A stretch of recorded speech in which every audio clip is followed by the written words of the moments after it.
नमस्कार, myth news देख रहे हैं आप और आपके साथ मैं हूं कृतिका सूर्यवंशी। और इस वक्त की बड़ी खबर सामने आ रही है। स्वामी अविमुक्तेश्वरानंद के खिलाफ बाल यौन शोषण मामले में एफआईआर दर्ज कर ली गई है और इसी पर हम करेंगे चर्चा। हमारे साथी नितेश हैं।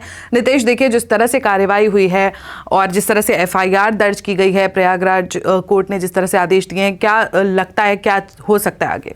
देखिए, अभी इस पूरे मामले पर जो बयान आया है ये अविमुक्तेश्वरानंद जी का, उन्होंने साफ कहा है कि भाई ये मेरे खिलाफ जो है साजिश है और जिन्होंने आरोप लगाया है और जिसने केस किया है वो उन्होंने जोड़ दिया है रामभद्राचार्य जी से कि भाई वो उनके गुरु हैं और उनकी वजह से ये सारा आदेश है। साथ ही उन्होंने उत्तर प्रदेश के मुख्यमंत्री को भी घेरे में ले लिया कि भाई राजनीति करनी है, मैं कोई जो केस मेरे ऊपर हुआ है, एफआईआर दर्ज करने का जो आदेश कोर्ट ने दिया है, मैं उसके लिए पुलिस की पूरी सहायता करूंगा और जो भी मदद करेगी मैं करूंगा। जितने भी आरोप लगाए वो मेरे झूठे हैं। मैं कोई योगी आदित्यनाथ थोड़ी हूँ जो अपने केस बंद करवा दूंगा। ये भी एक बयान है। तो कहीं ना कहीं ये कह सकते हैं कि माघ मेले में जो विवाद उठा था, जो फूट पड़ी थी, वो अभी तक चलती हुई आ रही है और यही पूरा एक नैरेटिव सेट हो रहा है जिस हिसाब से अभी जो एफआईआर का आदेश दिया कि कहीं ना कहीं बैकग्राउंड में पीछे कुछ ना कुछ तो है। बिल्कुल। और देखिए, ये मामला भी कहीं ना कहीं बड़ा है। इसके अलावा कई नेताओं पर भी जो है वो आरोप लग रहे हैं। अखिलेश यादव को कहा जा रहा था कि वो बचाने की कोशिश कर रहे थे अविमुक्तेश्वरानंद को, तो अखिलेश यादव का भी नाम इसमें आ गया है जिस तरह के आरोप लग रहे हैं। देखिए, ये मामला माघ मेले के दौरान का है। तो इसमें एक जो शाकुंभरी पीठ है, पीठेश्वर है, उनके आतिशोध ब्रह्मचारी हैं, उनके पास उन्होंने ये दावा किया था और उन्होंने ही एडीजे जो प्रयागराज की वहां पे अदालत है उसमें उन्होंने ही वो डाला था कि अर्जी डाली थी क्योंकि उन्होंने ये आरोप लगाया था कि उनके पास दो बच्चे आए थे, एक तो बालिग था और एक नाबालिग था। उन्होंने कहा था कि गुरु सेवा के नाम पर हमारे साथ कुकर्म करने की प्रयास किया या फिर कोशिश की और इस पे जो जिन्होंने अर्जी दी थी उन्होंने ये भी कहा था कि हमने जो सीडी जो है उनको कोर्ट को प्रोवाइड करा दी गई है और उसी के आधार पर कोर्ट ने एफआईआर करने के जो आदेश दिए हैं ये वो दिया गया है। और उसके बाद जो है अब इस मामले में देखना होगा कि आगे की जो कार्रवाई होती है कैसे करते हैं और क्या पुलिस का प्रोसेसिंग होता है। बिल्कुल। और देखिए, जिस तरह से पॉलिटिकल भी हो गया है, धार्मिक तो है ही ये मामला, इसके अलावा क्या अब आगे ये रूप ले सकता है? क्योंकि पॉलिटिकल नाम भी आ रहे हैं, धार्मिक है ही। अभी तो जैसे कि हमने पिछले माघ मेले में देखा था, उस दौरान जो पुलिस के साथ, प्रशासन के साथ उनकी भिड़ंत हुई और ये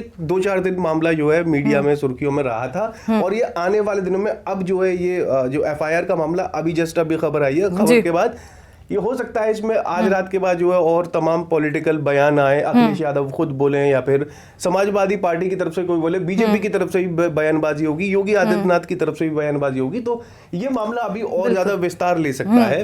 और देखिए, आरोप संगीन है, मामला भी कहीं ना कहीं संवेदनशील है और पॉलिटिकल नाम भी आ रहे हैं, ऐसा उनकी तरफ से कहा जा रहा है, अविमुक्तेश्वरानंद की तरफ से कि मामला फर्जी है, ये केस बनाया जा रहा है। कहने का मतलब यह है कि अभी जो कोर्ट ने आदेश दिया है और सबूत देके दिया है, सील देके दी है, सच्चाई क्या है वो अभी पता नहीं है। एफआईआर दर्ज है, पुलिस जांच करेगी और सच्चाई उसके बाद पता करेगी। और यही बात अविमुक्तेश्वरानंद जी ने कहा है कि भाई जो भी हम साथ देंगे, पहले सच्चाई बाहर आए और जल्दी से जल्दी इस मामले की सुनवाई हो।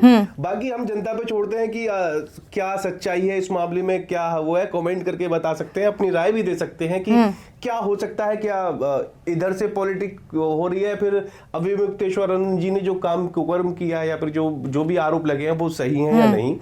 तो आप अपनी राय दे सकते हैं। बिल्कुल। तो अब देखना होगा कि आगे क्या हो सकता है इस मामले में। और अगर हम बात करें स्वामी अविमुक्तेश्वरानंद की, तो वो एक बड़ा नाम है हिंदू समाज में, एक बड़ा कहे तो ओहदा रखते हैं। और जी, शंकराचार्य अपने आप में, हालांकि उसको लेकर भी उनके ऊपर बहुत सारे वो चल रहे हैं कि भाई वो शंकराचार्य की पदवी उनकी है नहीं, सुप्रीम कोर्ट की ओर से बिल्कुल ये सारा वो चल रहा है। हाँ, तो बड़ा नाम है, संवेदनशील मामला है और जो है पद है उसकी भी गरिमा है, वो भी देखना अहम होगा कि क्या कुछ इस मामले में निकलकर सामने आता है। आरोप लग रहे हैं वो भी बहुत गंभीर है, ये भी सोचने वाली बात है। बिल्कुल, कुकर्म का मामला कोई छोटा मोटा नहीं। अब आचाराम जी अभी तक जेल में बंद है, तो ये भी बहुत बड़ा मैटर है। लेकिन सच्चाई क्या निकल कर आती है, पुलिस की ओर से क्या जांच की जाती है और कब से जांच प्रक्रिया जो शुरू की जाती है, ये भी देखने वाली बात होगी। बिल्कुल। और आप इस मामले को लेकर क्या सोचते हैं, कमेंट में जरूर बताएं और हम आगे भी आप तक ऐसी अपडेट्स पहुंचाते रहेंगे। बने रहें मिथ न्यूज के साथ।